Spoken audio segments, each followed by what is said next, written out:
I am still getting chills just watching that video. It was so cool. But joining me now to talk about Tejo is a very special guest, Ryan Cousart, a game designer for VALORANT, working specifically on this agent. And first of all, just thanks for coming to have a chat. Cool, yeah, thanks for having me. I see a lot of teams already using it, so it's kind of nice to be able to talk about it here. Yeah, and I'd love to dive a little bit into the whole development process. I've got a playtesting background, so I'm going to try and ask you some tougher questions, but just get it started. I'm curious, when you set out to design this agent, what was sort of like the broad goals you were trying to achieve? Yeah, so some of the broad goals are kind of like, we have a lot of ways to initiate. We have like your flashes, you have like recon, like Sova Dart, for example. One of the thoughts we had was like, holding space for just a quick bit of time, or creating that advantage with, like Molotovs and such. How can we make an agent that kind of utilizes flushing and creates those really small bits of windows to push forward? Is there a way we can make that accessible? But still like really high mastery of like, I need to read where this person is going to be playing to get the value. I need to go in when these things are going off. Otherwise, if I miss my window, I'm out. It was like a hard thing to balance for sure, but something that we thought we were excited about. Yeah, I'm curious to talk about sort of the ease of use, especially an ability like the blast, right? It's you pull it up and you can choose where to put that down. That does seem like a pretty easy thing to understand, but would you say that, pros are going to be exploiting that more than your average solo queue Joe? Yeah, I think like when, initially it's going to be really easy to pick up. It's really, like some of our smokes, strategically you're able to choose the two places or multiple places you want to affect, place it down, access that strategy, but it's about how you use it. So a lot of the pros will be able to take those small windows, those advantages, like it's like 3 seconds or less, right, of time it's holding space for. What do you do with that 3 seconds? That's where the mastery really comes in. So you're going to be able to access it early and be able to put these in the places, but are they the right places? That's like the big question. Like, what's the mind games you're going to have with your teammates, and your enemies as well. And I know you work with a lot of like very highly ranked playtesters. Yeah. And they usually can help give you a read on how an agent is going to release into like pro play, for example. So is the expectation that he would be stronger in pro compared to solo queue?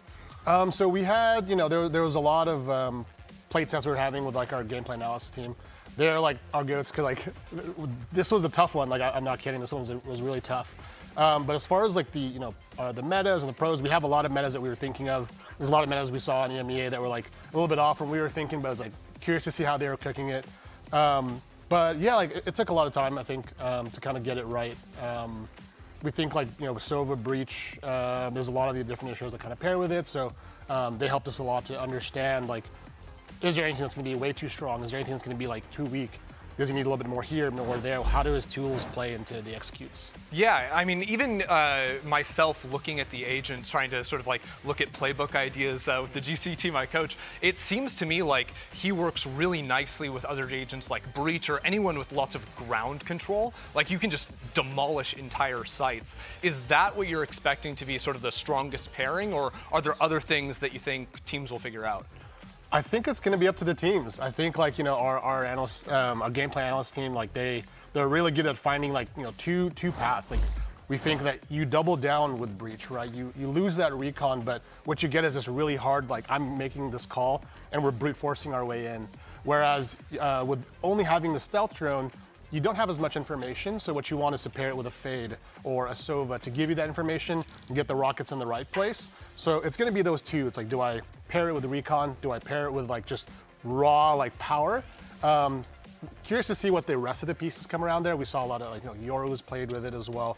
A lot of flashes, right? Yeah. So the flashes might come onto the duelists now. You'll see a lot of these like more like these Phoenix players, Yoru players coming to play with Tejo. And the whole comp itself, we have a couple of the initiator pairings we thought we knew, and there's some of the other pieces that we think we'll get surprised about. Yeah. It's kind of nice that you can find the different tools that you need to build a comp, not just in the typical role of like an initiator nowadays. Yeah. But you mentioned the stealth drone, and when I saw that, the first thing I thought of was, okay, compared to other abilities like a Skydog or a Sova drone, okay, imagine like mains, right? Where a Jet has an operator. She brings over her friend because you hear the drone coming in. They break it. She swings and kills, the enemy team with the op.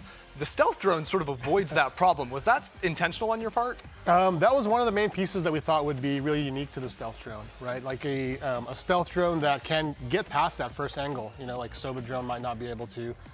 Even like Fade Prowlers won't be able to, but you're kind of looking, you're scouting for the first few angles. This one was meant to really get deep into sight. So with the stealth drone, you have that near sight that makes it so you really have to push it forward. Players have to play up on it, like you might with a Yoru or something, or with some of the beacons. But being able to get past that first angle was like already strong enough, and then figuring out how we wanted to pair more utility that allowed you to really just deliver this like suppression package, like in the back line, right? So we wanted it to be kind of more of like, instead of like scouting forward, it was how do I deliver this like this suppression like pulse to the backline where the Sentinels might be playing. Yeah, I mean, honestly, I love seeing that ability being implemented. Yes or no, are we seeing him play today?